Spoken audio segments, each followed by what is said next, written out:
In this video, guys, I'll be telling you how to use call screening on your iPad or iPhone in iOS 26 update. So to use it, you have to go to your settings, and once you're in your setting, you have to go to apps and now look for phone app. This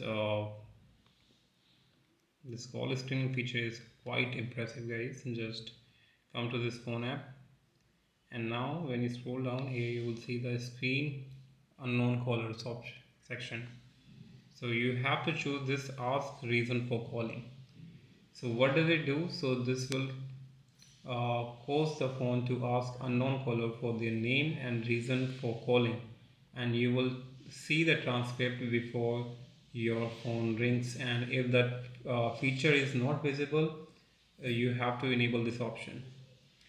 So ensure you are on iOS 26 update, and just once you enable this option, now guys, this feature is going to deal with unknown callers by itself. You don't have to uh, answer to the unknown callers or the spams.